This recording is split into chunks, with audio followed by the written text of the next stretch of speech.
கர்த்தருடைய பரிசுத்த திருநாமத்திற்கு மகிமை உண்டாவதாக. இன்றைய ஆராதனை சிந்தனைக்கு ஏதுவாக சங்கீத புத்தகம் அதனுடைய 32வது சங்கீதம் முதல் வசனம் நம்முடைய தியான பொருளாக நாம் எடுத்துக்கொள்ளலாம். 32:1 சங்கீதம் 32:1 இப்படியாக சொல்லுகிறது: எவனுடைய மீறுதல் மன்னிக்கப்பட்டதோ, எவனுடைய பாவம் மூடப்பட்டதோ அவன் பாக்கியவான். அதைத் தொடர்ந்து 2வது வசனம் கூட, எவனுடைய அக்கிரமத்தை கர்த்தர் எண்ணாதிருக்கிறாரோ, எவனுடைய ஆவியில் கபடமில்லாது இருக்கிறதோ அவன் பாக்கியவான். தேவனுடைய திருநாமத்திற்கு மகிமை உண்டாவதாக. இப்பொழுது நாம் வாசித்த இந்த சங்கீத பகுதியானது ஒரு மனிதனுடைய மிகப்பெரிய விடுதலையை அது சொல்லுகிறதாய் காணப்படுகிறது.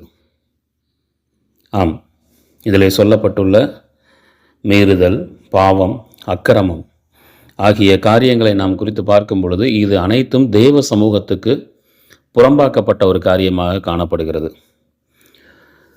மீறுதல் என்பது நமக்கென்று நாம் நியமித்திருக்கக்கூடிய எல்லைகளை, நமக்கென்று கடவுள் நியமித்திருக்கக்கூடிய எல்லைகளை நாம் தாண்டுவது. ஒரு எல்லையை தாண்டுவது என்பது அது மீறுதலை குறிக்கிறது. அதாவது சொன்ன கட்டளைக்கு கீழ்ப்படியாமல் போகக்கூடிய காரியம். இதை ஆதியாகமத்திலே நாம் காண முடியும். மனிதனை படைத்து அவனை தம்மண்டை சேர்த்து கொள்ளும், அவனை தம்மண்டையே வைத்து கொள்ளும்படி தேவனுடைய விருப்பமாய் இருக்க, அவர் சொன்ன அந்த கட்டளைக்கு அவன் கீழ்ப்படியாமல் போகக்கூடிய காரியம். அங்கே முதலாவது கீழ்ப்படியாமை என்னும் மீறுதல் உண்டாகிறது. அந்த எல்லையை தாண்டுகிறான். எல்லையை தாண்டுதல் என்பது இந்த உலக பிரகாரமாக நாம் காணும் பொழுது கூட நம் வீட்டிற்கு வீடு ஒரு எல்லை உண்டு, இன்னொரு வீட்டிற்கும் அடுத்த வீட்டிற்கும் வாசல் என்று ஒரு எல்லை உண்டு, ஒரு மாவட்டத்துக்கு எல்லை உண்டு, மாநிலத்துக்கு எல்லை உண்டு, தாலுக்காவுக்கு, கிராமங்களுக்கு என்று. இது மாத்திரமல்லாமல் இதனுடைய உச்சமாக நாடுகளுக்கு இடையே எல்லைகள் உண்டு.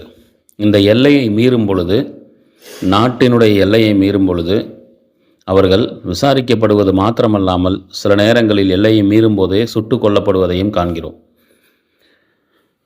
எல்லையை மீறுவது ஒரு கொலை குற்றத்திற்கு ஏதுவாக அது காணப்படுகிறது. அதாவது கீழ்ப்படியாமையினுடைய உச்சம் எல்லையை மீறுவது. ஒரு நாட்டினுடைய எல்லையை, ஒரு